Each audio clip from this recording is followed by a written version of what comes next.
Hello students, I hope you all are doing good. तो हमारा जो चैप्टर चल रहा था बैंकिंग वाला, उसमें अब तक आपने पढ़ लिया कि जो बैंकिंग सिस्टम है वो मेनली दो बैंक्स के ऊपर निर्धारित होता है या फिर टिका हुआ होता है। पहले होते हैं हमारे कमर्शियल बैंक्स, क्योंकि कमर्शियल बैंक्स जो है बहुत अहम रोल निभाते हैं, जिसका नाम होता है मनी क्रिएशन का। ठीक है। और दूसरा जो बहुत महत्वपूर्ण रोल है वो है हमारे सेंट्रल बैंक का, जिसका नाम है RBI, reserve bank of India.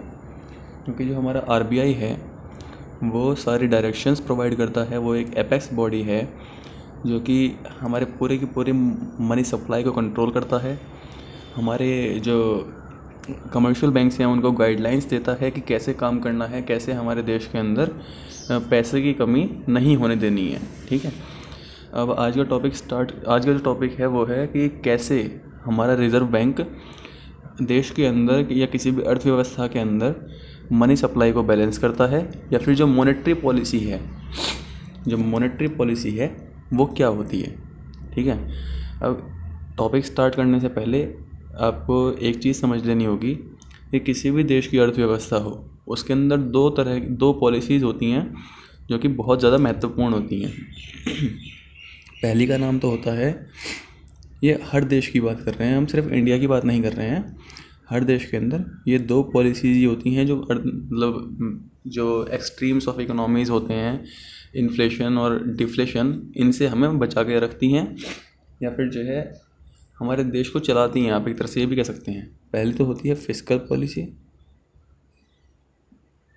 और दूसरी होती है मॉनेटरी पॉलिसी। क्योंकि आज हम मॉनेटरी पॉलिसी की बात करने वाले हैं तो इसलिए उससे पहले आपको पता होना चाहिए कि आखिर ये दोनों होती क्या हैं। ठीक है। जो फिस्कल पॉलिसी होती है ये बनाई जाती है गवर्नमेंट के द्वारा। जो हमारी करंट गवर्नमेंट होगी वही पूरे साल के लिए एक पॉलिसी बनाती है कि इस साल हमारी जो सरकार है या फिर जो हमारा देश है वो किस तरह से पैसे खर्च करने वाला है और कहाँ कहाँ से वो कमाई करने वाला है। ठीक है। वैसे फिस्कल कई बार हम एक जो फाइनेंशियल ईयर होता है उसके लिए भी बोल देते हैं। फिस्कल मीन्स फाइनेंशियल ईयर, जैसे कि हमारा अप्रैल से लेकर मार्च तक का हो गया। तो यानी कि हमारे इस ईयर के लिए पॉलिसी क्या होने वाली है। और मैंने ये गवर्नमेंट्स पॉलिसी बोल रहा हूँ, मैं इसे सरकार की पॉलिसी क्यों बोल रहा हूँ, क्योंकि हमारे देश के अंदर क्या खर्चे होंगे या फिर क्या पॉलिसी चलने वाली है वो सरकार ही तो तय करती है। ठीक है। तो आप बोल सकते हैं इट इज़ गवर्नमेंट्स पॉलिसी। यानी कि हमारे देश में डेवलपमेंट के लिए, विकास के लिए जो भी खर्चे होंगे या फिर जो भी जो है पैसे सरकार कमाई करेगी, या आप बोल सकते हैं कि it is connected to government's expenditure and receipts. अभी फिस्कल पॉलिसी के बारे में ज़्यादा डिस्कशन इसलिए नहीं कर रहा हूँ मैं, क्योंकि आप बजट वाले चैप्टर के अंदर, जो आपका एक चैप्टर है इसमें गवर्नमेंट बजट, उसमें ये पूरा का पूरा डिटेल में पढ़ने वाले हैं कि फिस्कल पॉलिसी क्या होती है, गवर्नमेंट बजट क्या होता है, सरकार कहाँ कहाँ से पैसे इकट्ठे कर सकती है, रिसीट्स कहाँ कहाँ से होती हैं उसकी, ऐसे ही सरकार कहाँ कहाँ पर खर्चे करती है, उसके जो एक्सपेंडिचर्स हैं वो क्या होते हैं। ठीक है। अभी के लिए आप ये समझ लीजिए कि फिस्कल पॉलिसी जो है वो हमारी सरकार की पॉलिसी होती है, हमारे देश की पॉलिसी होती है। और इसमें जो सबसे मेन चीज़ होती है, जो मेन इंस्ट्रूमेंट होता है वो होता है बजट। ठीक है। क्योंकि बजट के अंदर ही पूरे साल का ब्यौरा होता है हमारा। ठीक है। दूसरी पॉलिसी है मॉनेटरी पॉलिसी। मॉनेटरी पॉलिसी जो है ये एक तरह से मनी को कंट्रोल करने की पॉलिसी है।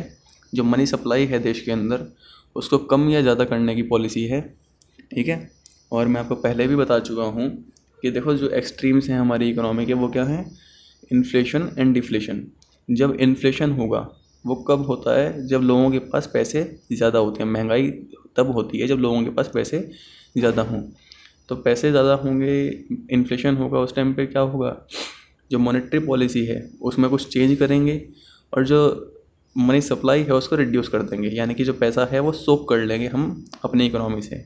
कौन करेगा ये काम, जो मॉनेटरी पॉलिसी है उसको गवर्न करने का काम, मैनेज करने का काम है आरबीआई का, हमारे सेंट्रल बैंक का। ठीक है। क्योंकि सभी जानते हैं कि जो हमारे यहाँ पर पैसा आता है वो हमारे बैंकिंग सिस्टम से आता है, और बैंकिंग सिस्टम का जो गार्जियन है, जो सबसे बड़ी बॉडी है, जो रेगुलेटरी बॉडी है, उसका नाम है आरबीआई। ठीक है। तो डिफरेंस याद रखना, monetary policy is controlled and managed by RBI, whereas fiscal policy is controlled and managed by government of India. ठीक है। फ़िलहाल बस इतना ही इस टॉपिक के अंदर। बाकी अब हम चलते हैं कि how RBI control it's monetary policy. जो हमारा रिजर्व बैंक ऑफ इंडिया है वो मनी सप्लाई को कंट्रोल कैसे करता है। जैसे मैंने आपको पहले भी बताया कि जब भी महंगाई होगी तो जो मनी सप्लाई है उसको रिड्यूस कर देंगे, और जब मंदी होगी तो जो मनी सप्लाई है उसको इंक्रीज़ कर देंगे, बढ़ा देंगे। ठीक है, सिंपल सी बात यही है। जब पैसे ज़्यादा होंगे तो महंगाई बढ़ेगी, और जब पैसे कम होंगे तो मंदी होगी। ठीक है, जब ऑलरेडी महंगाई चल रही हो तो सिंपल ट्रिक ये है कि आप जो है पैसे कम कर दीजिए, लोगों के पास से जो एक्स्ट्रा मनी है, जो एक्सेस मनी है, उसको सोक अप कर लीजिए। तो अब जो है जो methods to control money supply by RBI. कौन कौन से मेथड्स हैं जिनके ज़रिए आरबीआई मनी सप्लाई को कंट्रोल करता है। दो तरह के मेथड्स होते हैं, या आप मेजर्स भी बोल सकते हैं, measures to control money supply by RBI. दो तरह के मेजर्स होते हैं, लिख देते हैं हम यहाँ पर। There are two measures used by RBI to control money supply. और ये जो मेजर्स हैं ये सभी मिलके जो एक पॉलिसी बनाते हैं उसका नाम क्या है, उसका नाम है मॉनेटरी पॉलिसी। मॉनेटरी मतलब which is connected to money और मनी सप्लाई। ठीक है, और कुछ नहीं है इसमें। पहला तो है बहुत सिंपल टॉपिक है, इंटरेस्टिंग टॉपिक है। अभी आपने जो आरबीआई गवर्नर की बातें सुनी थी आपको वो सारी समझ में आ जाएंगी अगर आप ये चैप्टर या ये वाला टॉपिक अच्छे से देख लें तो। ठीक है, थ्योरी है कंप्लीट, कोई न्यूमेरिकल नहीं है फ़िलहाल, इसलिए थोड़ा ध्यान से समझना। पहले होते हैं क्वांटिटेटिव मेजर्स, दूसरे होते हैं क्वालिटेटिव मेजर्स।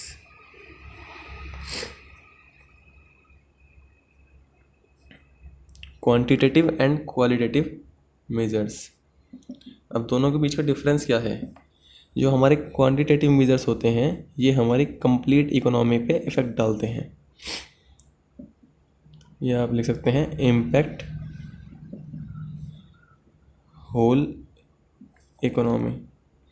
यानी कि जो भी मेजर्स या जो भी टूल्स हम इस्तेमाल करेंगे क्वांटिटेटिव मेजर्स के तौर पर, वो हमारी पूरी इकोनॉमी को एक साथ इफेक्ट डालेंगे।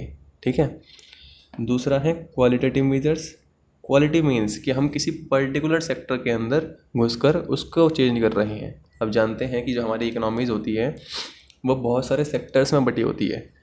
जैसे कि आप बोल सकते हैं प्राइमरी, सेकेंडरी, टर्शरी, या फिर आज की भाषा में अगर हम बात करें तो सेक्टर्स दुनिया भर के बांट दिए हमने। एक तो है हमारा एग्रीकल्चर सेक्टर हो गया, उसके बाद फिशरीज सेक्टर हो गया, उसके बाद माइनिंग सेक्टर कर सकते हैं हम, उसके बाद हम एमएसएमई, आजकल आप बहुत सुन रहे होंगे टीवी में MSME, micro small and medium enterprises, है ना। आप पढ़ चुके हैं already micro small and medium enterprises के बारे में। ठीक है, तो अगर मान लो हम बात करते हैं कि हम किसी एक सेक्टर को अफेक्ट कर रहे हैं, पूरी इकोनॉमी के सभी सेक्टर्स को अफेक्ट ना करते हुए किसी एक सेक्टर के अंदर ही हम पैसे की मात्रा को बढ़ा या घटा रहे हों, तो वो आएंगे क्वालिटेटिव मेजर्स के अंदर। Impact a particular sector of an economy. ठीक है, तो जो एक छोटा सा डिफरेंस है दोनों में, दो मेजर्स होते हैं जो हमारा आरबीआई इस्तेमाल करता है मनी सप्लाई कंट्रोल करने के लिए या फिर अपनी मॉनेटरी पॉलिसी को चलाने के लिए। उनका नाम है, पहले का नाम है क्वांटिटेटिव मेजर्स, दूसरे का नाम है क्वालिटेटिव मेजर्स। देखो क्वांटिटेटिव का मतलब क्या है कि हम वॉल्यूम ऑफ मनी को अफेक्ट कर रहे हैं, वॉल्यूम ऑफ मनी पूरे देश के अंदर। ठीक है, क्वालिटेटिव का मतलब क्या है कि हम क्वालिटी पे इफेक्ट कर रहे हैं, यानी कि हम जो है उसकी गुणवत्ता सुधार रहे हैं। सपोज़ कीजिए कि देश के अंदर सिर्फ एक ही सेक्टर के अंदर जो बड़े बड़े बिजनेसमैन कॉरपोरेट्स हैं, अगर सिर्फ उन्हीं के पास सारे पैसे पहुंच जाएं, सिर्फ सीमेंट फैक्ट्रीज़ के पास पैसे पहुंच जाएं या सिर्फ स्टील फैक्ट्रीज़ के पास पैसे पहुंच जाएं, तो क्या वो देश के लिए अच्छा होगा? कतई नहीं। हमारे देश को डेवलपमेंट चाहिए, डेवलपमेंट और के साथ साथ हमें इक्वलिटी चाहिए, ठीक है ना। तो अगर हम चाहते हैं कि हर सेक्टर डेवलप हो तो जो वीक सेक्टर्स हैं हम उन पर ही ध्यान देने वाले हैं, उनको ही फ़ायदा पहुंचाएंगे। और वो जब हम किसी एक सेक्टर पर ध्यान देते हैं उसको डेवलप करने के लिए, उसे हम बोलते हैं qualitative measure which are adopted by RBI to to provide benefits to that particular sector, ठीक है। जैसा कि आपने देखा होगा कि कभी कभी जो है RBI सिर्फ किसानों की बात करता है, कभी कभी जो है बात करता है वो सिर्फ कॉरपोरेट्स की, कभी कभी वो बात करते हैं जो हमारे मीडियम बिजनेसमैन हैं उनकी, ठीक है। तो ये सभी जो मेजर्स होते हैं जो सिर्फ एक ही सेक्टर में फिट डालते हैं वो सारे क्वालिटेटिव मेजर्स के अंदर आते हैं, ठीक है। चलिए अब उसके बाद जो है क्वांटिटेटिव के अंदर कौन कौन सी चीज़ें आती हैं और क्वालिटेटिव के अंदर कौन कौन सी चीज़ें आती हैं आप ये जान लें, उसके बाद आपको पता लगेगा कि कैसे मनी सप्लाई कम ज़्यादा होता है, ठीक है। तो पहला है हमारा क्वांटिटेटिव मेजर्स।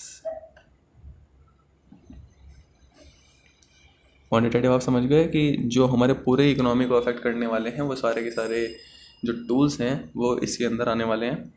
पहला होता है बैंक रेट।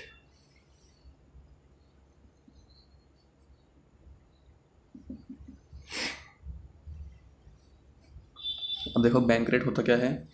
बैंक रेट एक रेट है जिस परसेंटेज पर हमारे जो कमर्शियल बैंक्स हैं, आपको मैंने पहले बताया था कि जब हम बता रहे थे कि RBI का रोल क्या है, तो उसमें था बैंकर्स बैंक। बैंकर्स बैंक मतलब क्या था कि RBI जो है कमर्शियल बैंक्स को भी लोन्स प्रोवाइड करता है। इन केस हमारे कमर्शियल बैंक्स को पैसे की रिक्वायरमेंट हो, फाइनेंशियल नीड्स हो उनके पास पैसे की कमी हो जाए, तो उस केस में वे जो है RBI से लोन लेते हैं। अब देखिए क्योंकि ये सब बिजनेस है तो फिर ऐसा तो नहीं कि RBI जो है फ्री में उनको लोन बांट देगा, ठीक है। कमर्शियल बैंक्स अल्टीमेटली एक बिजनेस ही तो है, तो उनको भी जो है एक रेट पर, एक फिक्स इंटरेस्ट रेट पर जो है लोन्स मिलने वाले हैं, वो होता है बैंक रेट, ठीक है। अगर मान लो हमारे कमर्शियल बैंक्स को शॉर्ट टर्म लोन्स चाहिए हों, शॉर्ट टर्म मतलब कम ड्यूरेशन के लिए चाहिए हों और वो भी बिना सिक्योरिटी मान लो कि हमारे कमर्शियल बैंक के पास सिक्योरिटी फ़िलहाल कोई नहीं है, वो चाहते हैं कि मैं कोई बिना गिरवी रखे सामान लोन ले लूँ RBI से बहुत छोटे टर्म के लिए और मैं 1 साल बाद उसे वापस कर दूँ, तो वो जिस रेट पर RBI उन्हें लोन्स प्रोवाइड करेगा उसका नाम होता है बैंक रेट, ठीक है। तो आप लिख सकते हैं it is the rate at which RBI provides short term, या हम बोल सकते हैं instant loans to the commercial banks.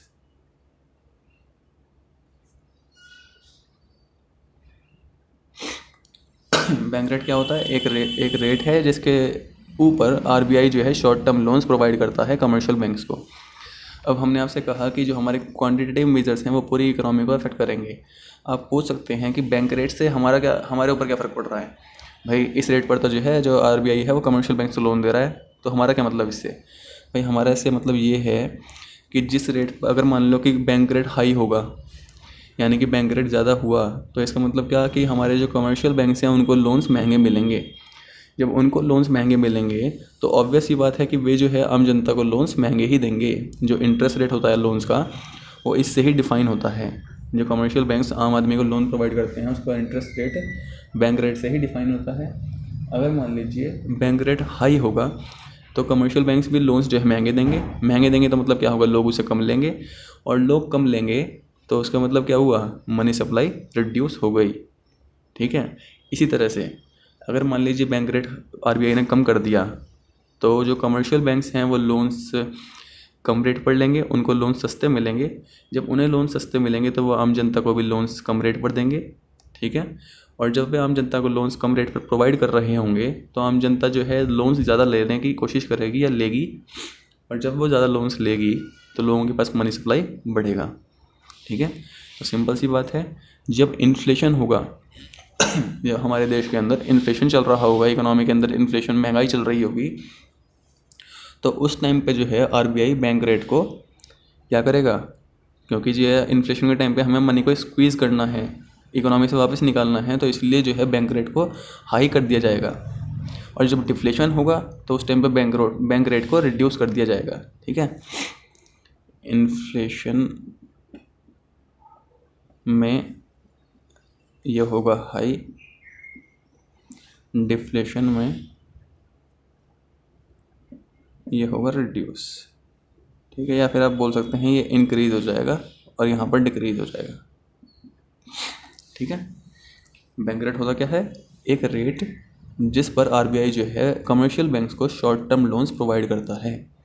और एक और चीज़ है इसके अंदर, शॉर्ट टर्म लोन्स जो कि विदाउट सिक्योरिटी हैं। ठीक है, यानी कि इसके बदले में कमर्शियल बैंक्स को जो है कोई भी सिक्योरिटी, कोई भी मॉर्टगेज नहीं रखना पड़ता है आरबीआई के पास। अभी एक और रेट आएगा, उसके बाद हम दोनों का डिफरेंस करेंगे, क्योंकि बस यही दोनों जो नेक्स्ट वाला आने वाला वो और ये यही समझने के हैं मेनली, बाकी सब बहुत ज़्यादा ईजी है। अगला है रेपो रेट। शायद अभी आपने 3-4 दिन पहले गवर्नर को सुना होगा कि 40 पॉइंट्स रेपो रेट कम कर दिया गया। रेपो रेट ये भी एक रेट होता है जिस पर आरबीआई जो है कमर्शियल बैंक्स को लोन्स देता है। दो सिमिलर रेट्स आ गए, इसलिए इन दोनों में कन्फ्यूजन होता है कभी कभी। It is the rate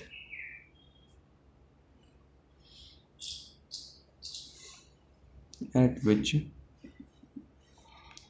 RBI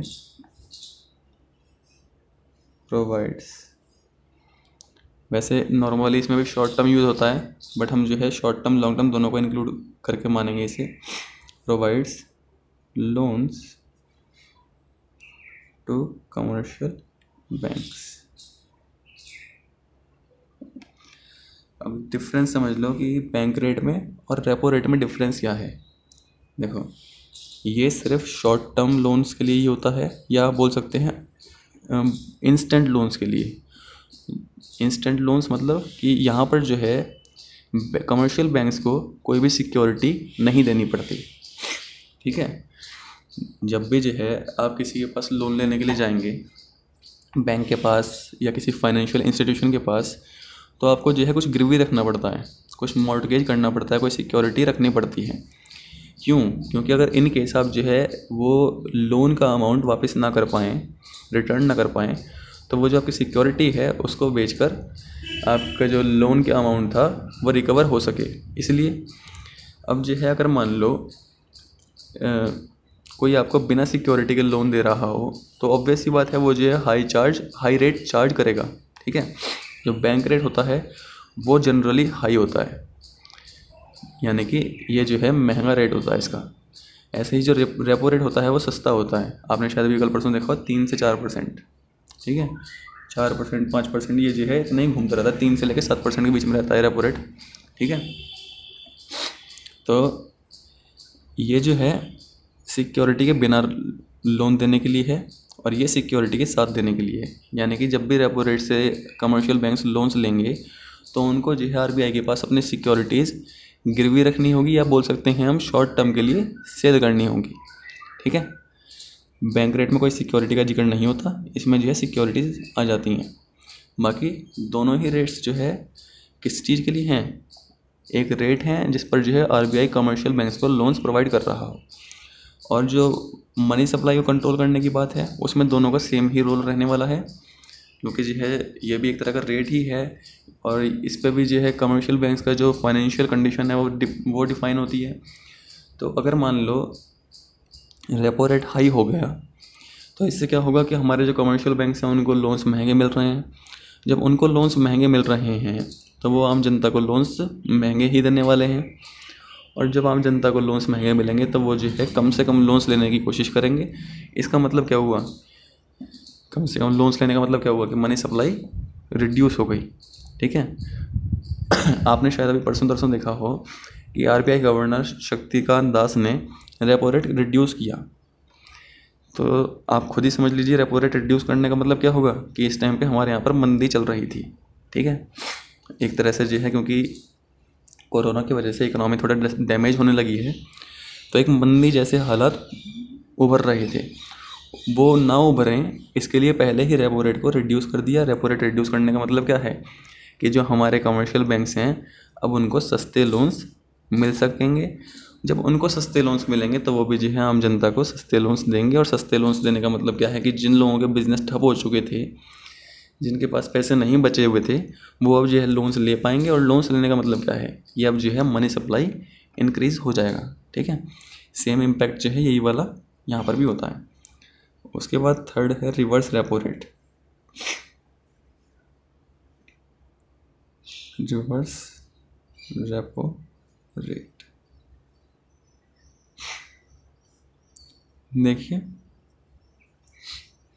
पहला था रेपो रेट। रेपो रेट का मतलब क्या होता है कि एक रेट जिस पर आरबीआई जो है कमर्शियल बैंक्स को लोन्स देता है, किसके बदले में, उनकी सिक्योरिटीज़ के बदले में, यानी कि सिक्योरिटीज़ को एक तरह से परचेज कर लेता है उनकी। अब अगर मान लो कि हमारे जो कमर्शियल बैंक्स हैं, रिवर्स रेपो रेट दो तरह से यूज़ होता है। एक तो जो है ये सिक्योरिटीज़ को वापस छुड़ाने के लिए जो रेट होगा, यानी कि अगर मान लो आपको जो है किसी सुनार के पास अपने अपना सोना गिरवी रख दिया कि भाई कुछ टाइम के लिए मुझे लोन दे दे, ठीक है, उसने एक रेट भी चार्ज किया, इंटरेस्ट भी चार्ज किया और बदले में आपसे जो है सोना भी ले लिया।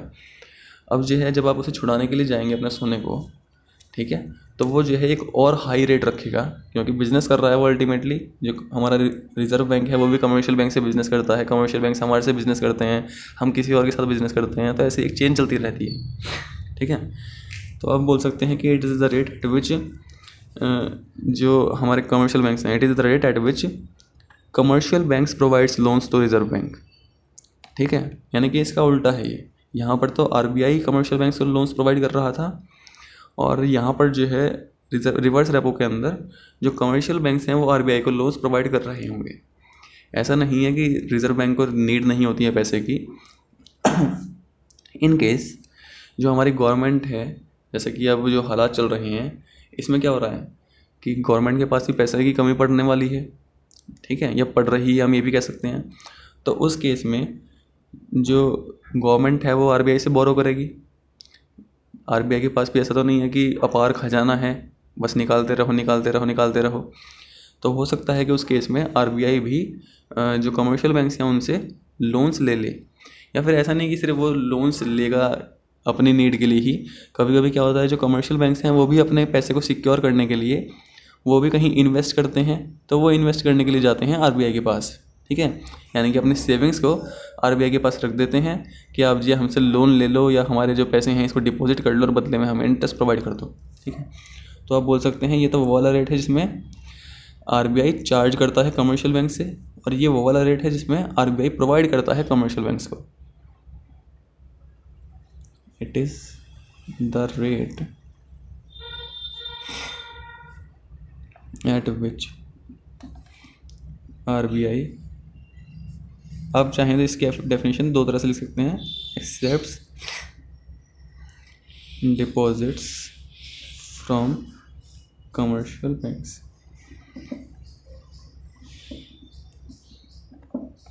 और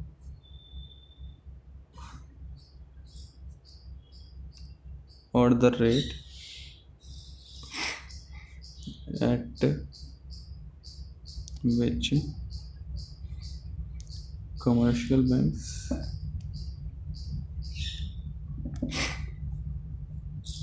प्रोवाइड लोन्स टू आरबीआई। यानी कि एक ही बात है वैसे ये, ठीक है, आम जनता के लिए अलग होती है, बट हम बैंकिंग सिस्टम की बात कर रहे हैं और वो भी उससे किसकी, आरबीआई की बात कर रहे हैं। तो उसमें वो या तो कमर्शियल बैंक से डिपॉजिट्स ले या फिर जो है उनसे लोन्स ले, दोनों एक ही बात होती हैं। आप घुमा फिरा के कुछ भी लिख सकते हैं, बट सिंपल सी बात अभी समझ लीजिए, ये वाला रेट वो था जो कि आरबीआई चार्ज कर रहा था, ये वाला रेट वो है जो कि आरबीआई दे रहा है उनको। ठीक है, क्योंकि जो है इसमें एक्स्ट्रा फ़ायदा किसका है, इसमें एक्स्ट्रा फ़ायदा है कमर्शियल बैंक का, यहाँ पर फ़ायदा है आरबीआई का। ठीक है, तीन तरह के रेट्स हुए, और ये सारों का जो है इसमें भी क्या होने वाला है, अगर मान लीजिए हमारे यहाँ पर इन्फ्लेशन है, इन्फ्लेशन मतलब महंगाई है, लोगों के पास पैसे फालतू हैं। ठीक है, रिवर्स रेपो रेट का जो इम्पैक्ट है वो थोड़ा उल्टा होने वाला है। उल्टा कैसे, जब जो है रिवर्स रेपो रेट हाई होगा, हाई होने का मतलब क्या है, बैंक्स को फ़ायदा हो रहा है, जो कमर्शियल बैंक्स हैं उनको कुछ एक्स्ट्रा इंटरेस्ट मिल रहा है। जब उनको कुछ एक्स्ट्रा इंटरेस्ट मिलेगा तो वो भी जो है अपनी जनता को, आम जनता को थोड़ा सस्ते लोन्स प्रोवाइड करेंगे। थोड़े सस्ते लोन्स प्रोवाइड करेंगे तो उससे क्या होगा, मनी सप्लाई इंक्रीज़ होगी। ठीक है, आप कंफ्यूज मत होना। आपको दो चीज़ें बोल सकते हैं। एक तो आपसे कहेंगे कि आप एक्सप्लेन कीजिए कि इम्पैक्ट क्या होने वाला है। ठीक है, मनी सप्लाई ज़्यादा होने के बाद इन्फ्लेशन होगा, या फिर आपसे पूछ सकते हैं कि करंटली इन्फ्लेशन चल रहा है उसे हम ठीक कैसे करेंगे। यहाँ पर जो मैंने लिखा हुआ है वो इन्फ्लेशन की स्थिति को ठीक करने के लिए लिखा हुआ है, और जो मैं बता रहा हूँ वो बता रहा हूँ कि कैसे कैसे 1 बाय 1 जो है इन्फ्लेशन बढ़ता है। ठीक है, तो रिवर्स रेपो रेट में उल्टा होगा। जब इन्फ्लेशन होगा हमारे यहाँ पर तो हमें क्या करना है, पैसा स्क्वीज़ करना है। तो इन्फ्लेशन होने पर जो है आरबीआई रिवर्स रेपो रेट कम कर देता है। ये सारे के सारे रेट्स जो है डिफाइन कौन करता है, आरबीआई करता है। किसके कहने पर करता है, वो करता है एमपीसी के कहने पर। एमपीसी होती है मॉनेटरी पॉलिसी कमेटी। अगर आप अपना शक्तिकांत दास का जो भाषण है, जो उसका प्रेस कॉन्फ्रेंस थी, वो उठा के देख लेंगे एक बार परसों तरसों वाली, तो आपको उसमें वर्ड सुनाई देगा एमपीसी। एमपीसी एक तो आपको मैंने पहले बताया था marginal propensity to consume, but जो एमपीसी की बात वो कर रहा है, एक बॉडी की बात कर रहा है, तो वो था मॉनेटरी पॉलिसी कमेटी। यानी कि एक कमेटी गठित होती है जिसमें जो है बहुत सारे बड़े बड़े फाइनेंशियल एक्सपर्ट्स बैठते हैं, इकोनॉमिस्ट बैठते हैं। वो आरबीआई को सजेशंस देते हैं कि आपको जो है रेपो रेट कम करना चाहिए, आपको रिवर्स रेपो रेट कम करना चाहिए, बढ़ाना चाहिए, ये सब चीज़ें। ठीक है, तो रिवर्स रेपो रेट का जस्ट उल्टा है, इनवर्स है। इन्फ्लेशन के टाइम पे ये हम रिड्यूस कर देंगे और डिफ्लेशन के टाइम पे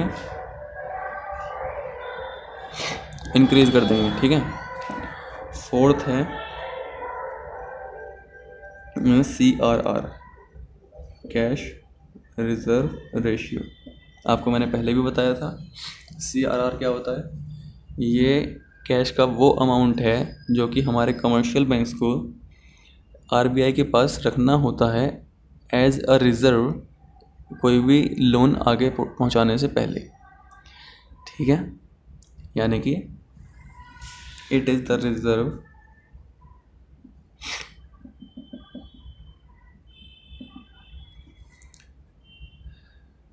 which is maintained by commercial banks with the RBI। यानी कि अगर मान लो किसी कमर्शियल बैंक के पास 1 लाख रुपए जमा हुए हैं मिस्टर ए के, तो उसके बदले में, उसके अगेंस्ट में कमर्शियल बैंक को, सपोज कीजिए एसबीआई है, उसको 3% से लेकर 7% के बीच में एक CRR बना के रखना होगा। किसके पास, आरबीआई के पास। ये करना कंपलसरी होता है क्योंकि ये लीगल रिजर्व रेशियो का पार्ट है। हमारा बैंकिंग सिस्टम के जो लॉ हैं वो कहते हैं कि हर कमर्शियल बैंक को ये करना नेसेसरी है। और सपोज़ कीजिए कि इस टाइम में, जैसे मैंने आपको बताया था, शायद 3 या 4% बताया था, 3 मान लेते हैं हम। 3% है जैसे कि CRR। तो सपोज़ कीजिए कि मिस्टर ए ने 1 लाख रुपये जमा किए, तो जो हमारा कमर्शियल बैंक है वो इसका 3% यानी कि जो 3000 रुपीज़ है वो आरबीआई को जमा कर देगा रिज़र्व के तौर पर। ठीक है, और बाकी के जो 97,000 हैं वो रह जाएंगे कमर्शियल बैंक के पास। 97 में से भी अभी एक और रेशियो आएगा जिसका नाम है SLR। ये क्या होता है, स्टैट्यूटरी लिक्विडिटी रेशियो। ये जो है वो रिज़र्व है जो कि पहले वाला CRR तो क्या होता है, कमर्शियल बैंक्स रखते हैं रिज़र्व के फॉर्म में आरबीआई के पास। ये वो अमाउंट है जो कि कमर्शियल बैंक्स को अपने पास रखना होता है लिक्विडिटी मेंटेन करने के लिए। लिक्विडिटी मेंटेन करने का मतलब क्या, अगर मान लो वो जो हमारा कस्टमर था वो पैसा लेने के लिए वापस आ गया, तो उस केस में ना तो हमारा बैंक जो है भाग के आरबीआई के पास जाएगा, ना फिर जो है वो अपने किसी जो जिसको उसने उधार दिया था उसके पास जाएगा। वो क्या करेगा, अपने पास जो रिज़र्व में रखा हुआ पैसा है उसको निकालेगा। इसको कभी कभी वॉल्ट अमाउंट भी बोलते हैं, वॉल्ट कैश भी बोल देते हैं। ठीक है,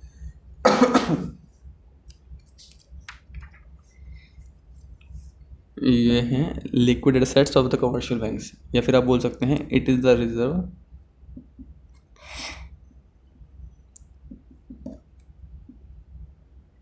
बाकी नोट्स में पढ़ लेना अच्छे से। Which is kept by commercial banks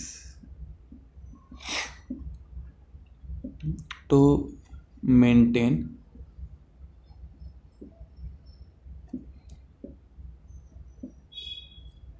liquidity with them। अपने पास लिक्विडिटी बनाए रखने के लिए कुछ अमाउंट जो है कमर्शियल बैंक्स अपने पास भी रखते हैं, वो होता है SLR। ठीक है, यानी कि इस रेट पर इतना अमाउंट जो है वो रखेंगे। CRR क्या होता है, इतना अमाउंट जो है वो रिजर्व बैंक के पास सिक्योर करने के लिए रख देंगे।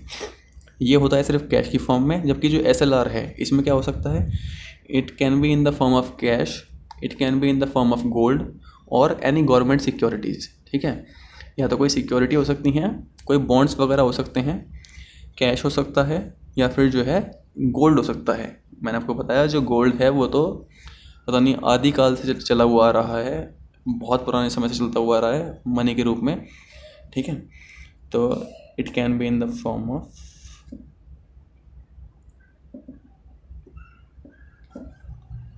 Gold securities and cash. ठीक है, ये किस लिए बनाते हैं, ये इसलिए बनाते हैं जिससे कि हमारे जो कमर्शियल बैंक्स हैं उनकी लिक्विडिटी बनी रहे। लिक्विडिटी का मतलब क्या, कि जब भी इनके पास कोई पैसे लेने के लिए आए तो इनके पास जो है मनी का एक सेफ अमाउंट हमेशा मौजूद हो, ये किसी को ना कर सकें। मैंने आपको बताया कि 1,00,000 रुपये मिस्टर ए ने जमा किए थे। ठीक है, आपको हमने उस दिन बताया था कि मनी क्रिएशन किस रेट पे होती है, 1/LRR। LRR क्या होता है, CRR प्लस SLR। ठीक है, मेनली CRR लिख देते हैं बट अल्टीमेटली होता जो है CRR प्लस SLR है, अगर हम बड़े कंटेक्स्ट में देखें। नॉर्मली आपकी बुक्स के अंदर जो 1/CRR ही देते हैं, इसलिए बार बार मेरी जुबान पे भी वो बैठ जाता है। तो 1,00,000 रुपीज़ में जमा किए थे। हमने आपसे कहा कि 3% था हमारा CRR। सपोज़ कीजिए कि जो SLR है, ये CRR SLR जो है डिफाइन जो कर रखा है वो कर रखा है 28%। ठीक है, तो यानी कि 3,000 रुपये RBI के पास चले गए। 1,00,000 का 28% कितना हुआ, 28,000। 28,000 के या तो सोना, सिक्योरिटी या फिर कैश या फिर तीनों का मिश्रण बना के जो है कमर्शियल बैंक अपने तिजोरी में, अपने लॉकर में रखेगा। किसके लिए, अपनी लिक्विडिटी बनाए रखने के लिए। और जो इसमें से SLR का जो अमाउंट कैश की फॉर्म में बैंक अपने पास रखते हैं उसको हम वॉल्ट कैश बोलते हैं, VAULT, वॉल्ट कैश। अगर आपसे कोई पूछे व्हाट इज़ वॉल्ट कैश, आप बोलेंगे it is the amount of cash reserve which is kept by the commercial banks to maintain their liquidity. Vault cash क्या होता है, कैश का वो अमाउंट है जो कि कमर्शियल बैंक्स अपने पास रखते हैं अपनी लिक्विडिटी बरकरार रखने के लिए। अब देखो 28 और 3 31,000 रुपये जो है 1,00,000 में से निकल गए, बचे कितने, 69,000। ये जो 69,000 रुपये हैं ये लोन सी फॉर्म में आगे जा सकते हैं, यानी कि 1,00,000 में से 31,000 जो है रिजर्व में रखे रहेंगे, जिसमें से 3,000 गए RBI के पास CRR की फॉर्म में, 28,000 रहे कमर्शियल बैंक के पास खुद के पास SLR की फॉर्म में, और जो बाकी के 69,000 हैं इनको आगे लैंड कर सकते हैं कमर्शियल बैंक्स। ठीक है, और ये जो हैं यही मनी क्रिएशन का पार्ट बनेंगे। फिर से बता रहा हूँ उस टॉपिक से कनेक्ट करके। तो आपने अब तक 5 पढ़ लिए, और एक लास्ट है जिसका नाम होता है open market operations. Quantitative measure के अंदर एक लास्ट है ओपन मार्केट ऑपरेशंस।